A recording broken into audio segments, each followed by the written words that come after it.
अस्सलाम वालेकुम। JCRT DG school में आपका इस्तकबाल है। मैं मोहम्मद एजाज़ुल हक़ इस वीडियो लेसन में नवी जमात की निसाब में शामिल NCERT की किताब नवाई उर्दू का पहला सबक लेकर हाजिर खिदमत हूँ। इस किताब को JCRT झारखंड ने भी अपने निसाब में शामिल किया है। ये एक नस्र है या एक इंशाइया है जिसको सर सैयद अहमद ख़ान ने लिखा है। इसका उन्वान है गुज़रा हुआ ज़माना। इंशाइया एक नस्र की एक किस्म है जिसमें इंशाइया निगार ज़िंदगी के आम और ख़ास कैफियत को, हालात को बहुत ही खुश उसलूबी के साथ बहुत ही पुरलुत्फ़ अंदाज में पेश करता है। तो आइए पढ़ते हैं इस इंशाइया को जिसका उन्वान है गुज़रा हुआ ज़माना। गुज़रा हुआ ज़माना, सर सैयद अहमद ख़ान ने इसको लिखा है। बरस की आखिर रात को एक बूढ़ा अपने अंधेरे घर में अकेला बैठा है।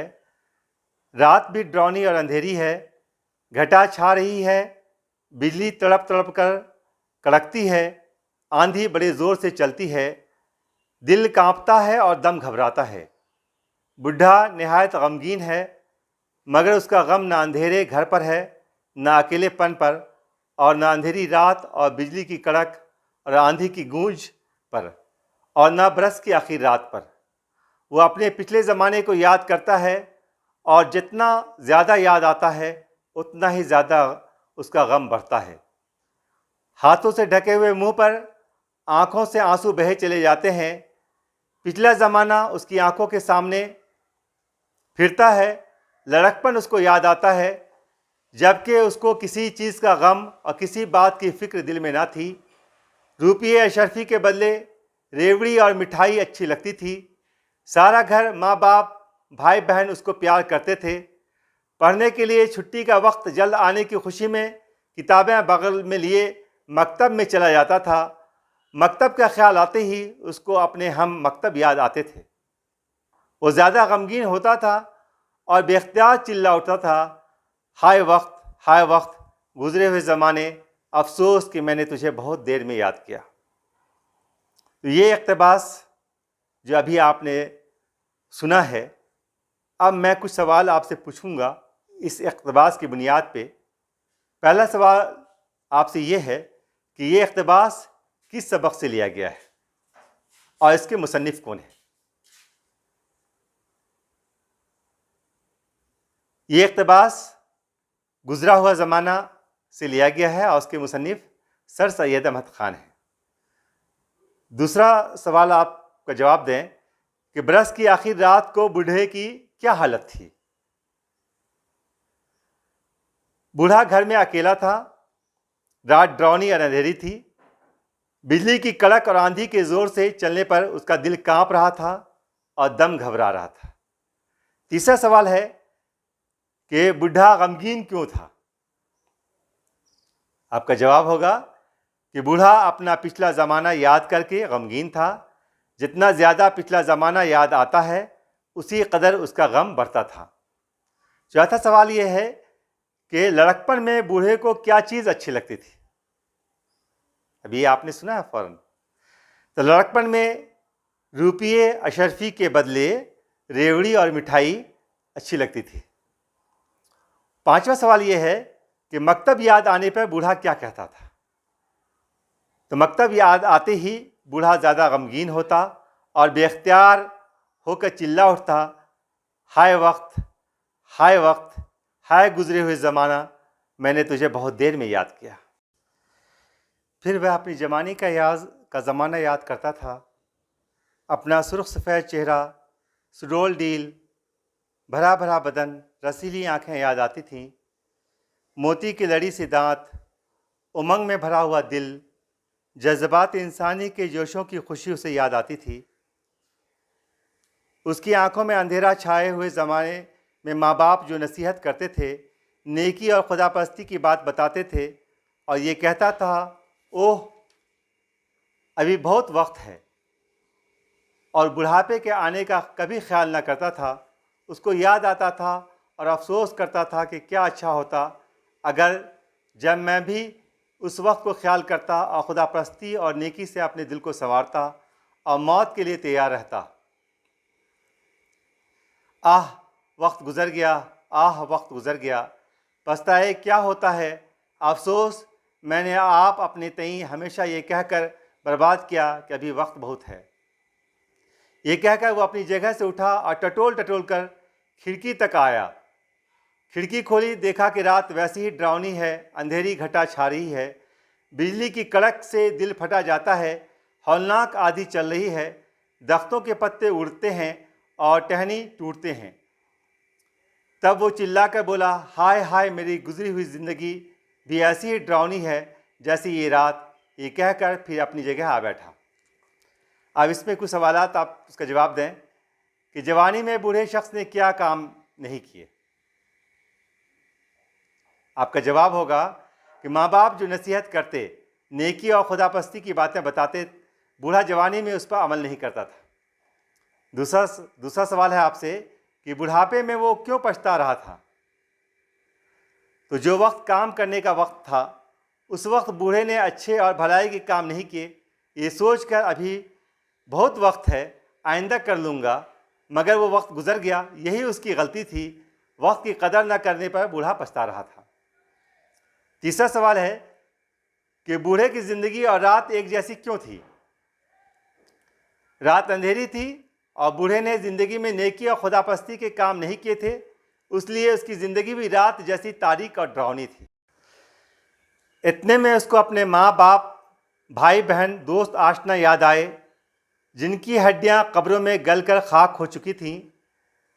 माँ गोया मोहब्बत से उसको छाती से लगाए, आँखों में आंसू भरे खड़ी है, ये कहती हुई कि हाय बेटा वक्त गुज़र गया। बाप का नूरानी चेहरा उसके सामने है और उसमें से ये आवाज़ आती है कि क्यों बेटा, हम तुम्हारे ही भले के लिए ना कहते थे। भाई बहन दांतों में उंगली दिए खामोश हैं और उनकी आंखों से आंसुओं की लड़ी जारी है। दोस्त आशना सब गमगीन खड़े हैं और कहते हैं कि अब हम क्या कर सकते हैं। ऐसी हालत में उसको अपनी वो बात याद आती थी जो उसने नहायत बेपरवाही और बेमरवती अकज खुल्की से अपने माँ बाप, भाई बहन, दोस्त आशना के साथ बरती थी। माँ को रंजीदा रखना, बाप को नाराज़ करना, भाई बहन से बेमरवत रहना, दोस्त आशना के साथ हमदर्दी ना करना याद आता था और उस पर उन गली हड्डियों में से ऐसी मोहब्बत का देखना उसके दिल को पाश पाश करता था। उसका दम छाती में घिसट जाता था और ये कहकर चिल्ला उठता था कि हाय वक्त निकल गया, हाय वक्त निकल गया, अब क्यों कर इसका बदला हो। वो घबरा कर फिर खिड़की की तरफ दौड़ा और टकराता लड़खड़ाता खिड़की तक पहुंचा। उसको खोला और देखा कि हवा कुछ ठहरी है और बिजली की कड़क कुछ थमी है, पर रात वैसी ही अंधेरी है। उसकी घबराहट कुछ कम हुई और फिर अपनी जगह आ बैठा। अब इस तीसरे इक़्तिबास में कि कुछ ये अल्फाज, कुछ सवालात हैं, उसके आप जवाब दें कि बूढ़े को कौन लोग याद आए और उनकी क्या हालत थी। तो आपका जवाब होगा कि बूढ़े को अपने माँ बाप, भाई बहन, दोस्त आशना याद आए, जिनकी हड्डियाँ कब्रों में गलकर खाक हो चुकी थी। बूढ़े को देखकर भाई बहन की क्या कैफियत थी। भाई बहन दांतों में उंगली दिए खामोश हैं और उनकी आंखों से आंसू जारी हैं। बूढ़े ने ये देखा, उनकी ये कैफियत थी। बूढ़े को अपनी कौन कौन सी बातें याद आईं। बूढ़े को वो सब बातें याद आती थीं जो उसने नहायत बेपरवाही और बेमरवती और कजखुल्की से अपने माँ बाप, बहन भाई और दोस्त आशना के साथ बरती थी। और चौथा सवाल ये है कि गली हड्डियों से क्या मुराद है। तो गली हड्डियों से मुराद वो लोग हैं जो मर चुके थे और जिनकी हड्डियां कब्रों में गलकर खाक हो चुकी थी। इतने में उसको अपना अधेड़पन याद आया, जिसमें कि वो ना जवानी रही थी और न वो जवानी का जौबन, ना वो दिल रहा था, ना दिल के वलवलों का जोश। उसने अपनी इस नेकी के ज़माने को याद किया जिसमें वो बनिस्बत बदी के नेकी की तरफ ज़्यादा मायल था। वह अपना रोज़ा रखना, नमाज़ें पढ़ना, हज करना, ज़कात देना, भूखों को खाना खिलाना, मस्जिदें और कुएँ बनवाना याद कर कर के अपने दिल को तसल्ली देता था। फ़कीरों और दरवेशों को जिनकी खिदमत की थी, अपने पीरों की जिनसे बैत की थी, अपनी मदद को पुकारता था, मगर दिल की बेकरारी नहीं जाती थी। वो देखता था कि उसके ज़ाती अमाल का इसी तक ख़ात्मा है। भूखे फिर वैसे ही भूखे हैं, मस्जिदें टूटकर या तो खंडर हैं या फिर वैसे ही जंगल हैं, कुएँ अंधे पड़े हैं, न पीर और न फ़कीर, कोई उसकी आवाज़ नहीं सुनता, न मदद करता है। उसका दिल फिर घबराता है और सोचता है कि मैंने क्या किया जो तमाम फ़ानी चीज़ों पर दिल लगाया। ये पिछली समझ पहले ही क्यों न सूझी। अब कुछ बस नहीं चलता और फिर ये कहकर चिल्ला उठा, हाय वक्त, मैंने तुझको क्यों खो दिया। वो घबरा कर फिर खिड़की की तरफ दौड़ा। उसके पट खोले तो देखा कि आसमान साफ है, आंधी थम गई है, घटा खुल गई है, तारे निकल आए हैं, उनकी चमक से अंधेरा भी कुछ कम हो गया है। वो दिल बहलाने के लिए तारों भरी रात को देख रहा था कि एकाएक उसको आसमान के बीच में एक रोशनी दिखाई दी और उसमें एक खूबसूरत दुल्हन नजर आई। उसने टकटकी बांधकर उसे देखना शुरू किया। जो जो वो उसे देखता था वो करीब होती जाती थी, यहाँ तक कि वो उसके बहुत पास आ गई।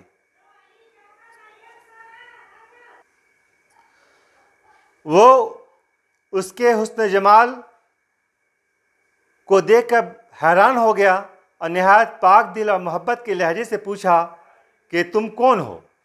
वो बोली कि मैं हमेशा ज़िंदा रहने वाली नेकी हूँ। उसने पूछा कि तुम्हारी तस्खीर का भी कोई अमल है। वो बोली हाँ है, नहायत आसान पर बहुत मुश्किल। जो कोई खुदा के फ़र्ज़ उस बदवी की तरह जिसने कहा कि वल्लाह ला अज़ीदो वला अनक़ुस अदा कर इंसान की भलाई और उसकी बेहतरी में सही करे, उसकी मैं मुसख्खर होती हूँ। दुनिया में कोई चीज़ हमेशा रहने वाली नहीं है। इंसान ही ऐसी चीज़ है जो आखिर तक रहेगा। जो भलाई के इंसान की बेहतरी के लिए की जाती है वही नस्ल दर नस्ल आखिर तक चली आती है। नमाज, रोज़ा, हज, ज़कात उसी तक ख़त्म हो जाता है। उसकी मौत उन सब चीज़ों को ख़त्म कर देती है।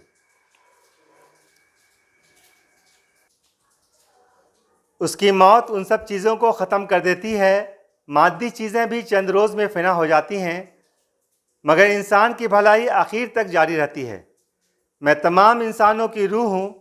जो मुझको तस्खीर करना चाहे, इंसान की भलाई में कोशिश करे, कम से कम अपनी कौम की भलाई में तो दिलो जान और माल से साई हो। ये कहकर वो दुल्हन गायब हो गई और बुढ़ा फिर अपनी जगह आ बैठा। अब फिर उसने अपना पिछला ज़माना याद किया और देखा कि उसने अपने 55 बरस की उम्र में कोई काम भी इंसान की भलाई और कम से कम अपनी कौमी भलाई का नहीं किया था। उसके तमाम काम ज़ाती गर्ज पर मुबनी थे। नेक काम जो किए थे सवाब के लालच और गोया खुदा को रिश्वत देने के नज़रिए से किए थे। ख़ास कौम भलाई की खालिस नीयत से कुछ भी नहीं किया था। अपना हाल सोचकर वो इस दिलफरेब दुल्हन के मिलने से मायूस हुआ। अपना आखिर ज़माना देखकर आइंदा करने पर की भी कुछ उम्मीद ना पाई। तब तो नहायत मायूसी की हालत में बेकरार होकर चिल्ला उठा, हाय वक्त, क्या फिर तुझे मैं बुला सकता हूँ? हाय मैं 10,000 दिनारे देता अगर वक्त फिर आता और मैं जवान हो सकता। ये कहकर उसने एक आह सर्द भरी और बेहोश हो गया। थोड़ी देर ना गुजरी थी कि उसके कानों में मीठी मीठी बातों की आवाज़ आने लगी। उसकी प्यारी माँ उसके पास खड़ी हुई, उसको गले लगाकर उसकी बब्बी ली। उसका बाप उसको दिखाई दिया। छोटे छोटे भाई बहन उसके गिर्द आ खड़े हुए। माँ ने कहा, बेटा क्यों बरस के बरस दिन रोता है? क्यों तू बेकरार है? किस लिए तेरी हिचकी बंद गई है? उठ, मुंह धो, हाथ धो, कपड़े पहन, नौरोज़ की खुशी मना। तेरे भाई बहन तेरे मुंतज़र खड़े हैं।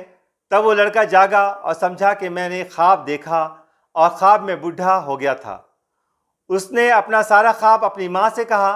उसने सुनकर उसको जवाब दिया कि बेटा बस तू ऐसा मत कर जैसा कि उस पशीमान बुढ़े ने क्या, ऐसा कर जैसा तेरी दुल्हन ने तुझसे कहा। यह सुनकर वह लड़का पलंग पर से कूद पड़ा और निहायत खुशी से पुकारा कि ओ, यही मेरी ज़िंदगी का पहला दिन है। मैं कभी उस बुढ़े की तरह न पछताऊंगा और ज़रूर उस दुल्हन को ब्याहूंगा जिसने ऐसी खूबसूरत अपना चेहरा मुझको दिखलाया और हमेशा ज़िंदा रहने वाली नेकी अपना नाम बतलाया। ओ खुदा तू मेरी मदद कर, आमीन। बस ऐ मेरे प्यारे नौजवान हमवतनों और मेरी कौम के बच्चों, अपनी कौम की भलाई पर कोशिश करो ताकि आखिर वक्त में उस बुढ़े की तरह न पछताओ। हमारा ज़माना तो आखिर है। अब खुदा से ये दुआ है कि कोई नौजवान उठे और अपनी कौम की भलाई में कोशिश करे, आमीन। तो इस तरह ये पूरे इंशाइया जो गुज़रा हुआ ज़माना सर सैयद अहमद ख़ान ने लिखी है वो ख़त्म हुआ। आप इनके इसमें जो मुश्किल अल्फाज हैं उन अल्फाज की एक फ़हरिस्त बनाएं और मैं कोशिश करूँगा कि इसके बाद एक वीडियो जिसमें मुश्किल अल्फाज के मानी दिए हों और उनको जुमले में कैसे इस्तेमाल करना है उसको भी आपके सामने पेश करें और इसको आप खूब समझें और इसके पैगाम को समझने की कोशिश करें कि सर सैयद अहमद ख़ान ने इस इंशाइया के ज़रिए किस पैगाम को हम तक पहुँचाया है। अभी हमारी उम्र है और हम लोग कोशिश करके अपने कौम की इंसानियत की भलाई के लिए हम लोग कोशा हों ताकि इंसानियत की भी भलाई हो और हमारी अपनी की भलाई हो। शुक्रिया, जज़ाकल्लाह।